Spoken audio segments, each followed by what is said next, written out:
I am back today discussing America's rifle, the AR-15 platform. I thought it was fitting for the 4th of July to do a complete overview of the AR-15, its positives, its negatives, different ways to acquire them, the basics about the AR setup, and talk about its versatility. The AR is one of the most versatile platforms that you can get on the US market, so today we're going to be digging in and discussing that. If you ever want more information about the AR-15 or its different options and accessories, you can head over to my channel and subscribe because I have a ton of videos. Also, if you like deals and high value items, I'm constantly reviewing those products. You can subscribe and follow me on the other platforms, but more about that later in the video. One of the first things I want to discuss about the AR-15 platform, it is considered a long gun and therefore transferable at the age of 18 in most states. This is a great opportunity to grab a jack-of-all-trades rifle platform that can do everything from be utilized as a ranch rifle to personal defense, hunting applications, and even post-apocalyptic Walking Dead scenarios, all in one platform. Now, the cool thing about the AR is it's also very modular, and that's one of the first things I want to discuss in the basic part of this video. What is an AR-15 and what are the components?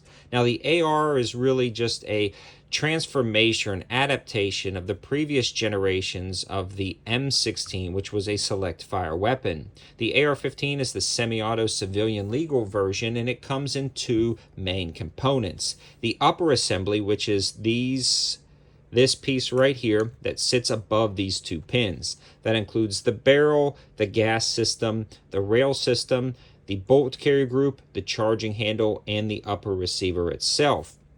The lower assembly is what is considered the firearm on an AR-15, and that is what you were looking at here, a completed lower assembly. Now, actually, all of these components can be shipped directly to your house except for the stripped lower assembly, or this aluminum piece right here.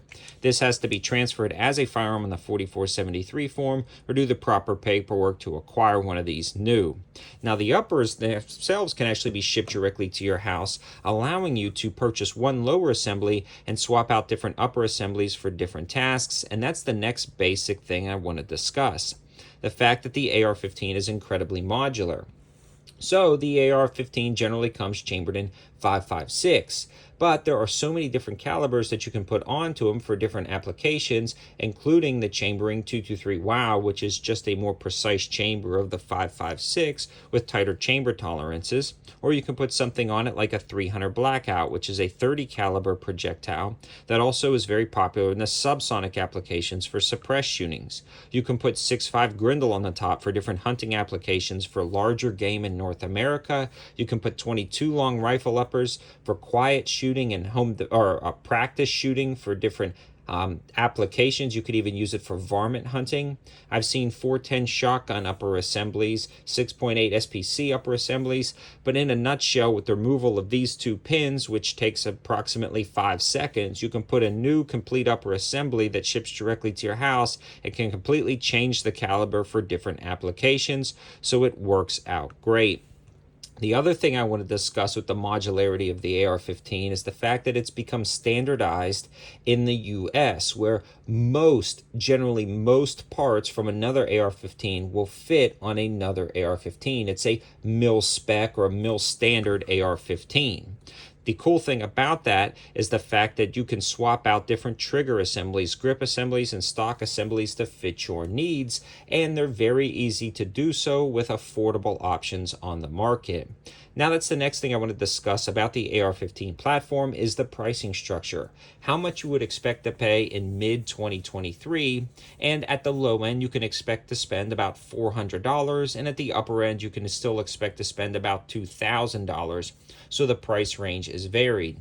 On my channel, I focus on high value and budget options that actually work, and I discuss a number of $400 AR-15s that work great for thousands of rounds with no issues whatsoever. Again, I have a Patreon page, an Instagram page, a Twitter page, and you could subscribe to this channel to get all of the information about those high value and budget ARs. I also have a campsite page with all the best info in the description below, and that's where I would recommend you click first to see a lot of those options for the $400 price point. Now, there's also a wide variety of component and material selections through the AR, and at the lower end, you're getting base model guns that are going to last you a lifetime with light use and average use for just basic everyday ranch work or target practice or different personal defense applications. But they also have components that are going to last you a lifetime with heavy use, up to 20, 30,000 rounds depending on the barrel selection.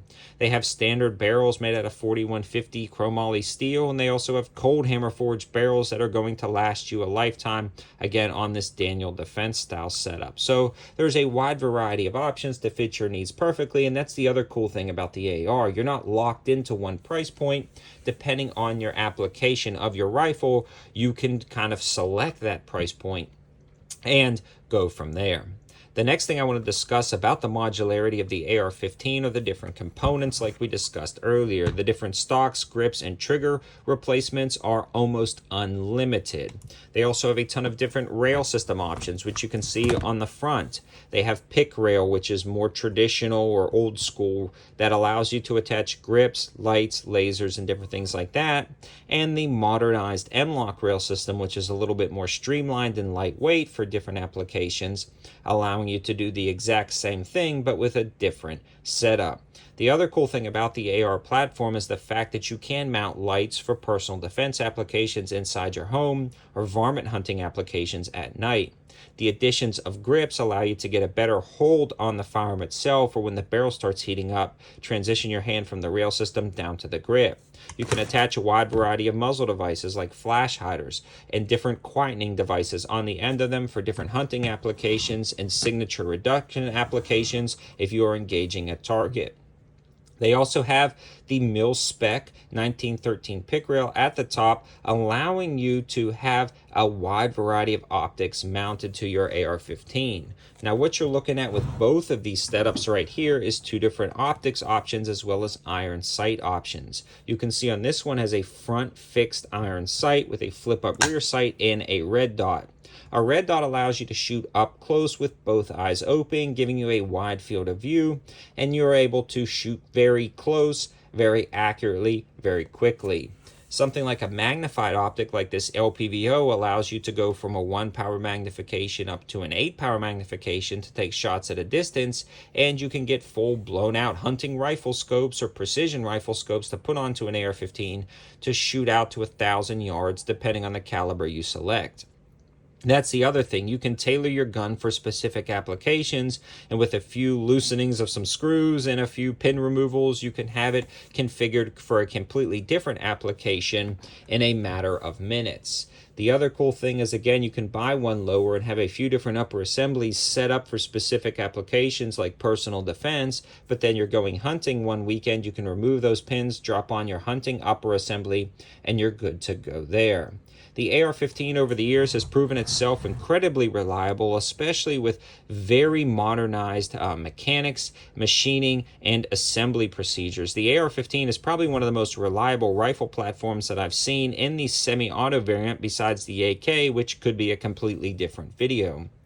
The AR-15 is also very reliable because of the new coatings applied to a lot of the different surfaces and a lot of the different upgrades over the years, like O-rings inside the extractors, allowing the extractors to function better, properly gassed rifle length, mid-length, and carbine length gas systems. And there is too much to list, but just know the AR-15 is incredibly reliable, and parts availability is definitely on the top of its positives list. That's what I want to discuss next.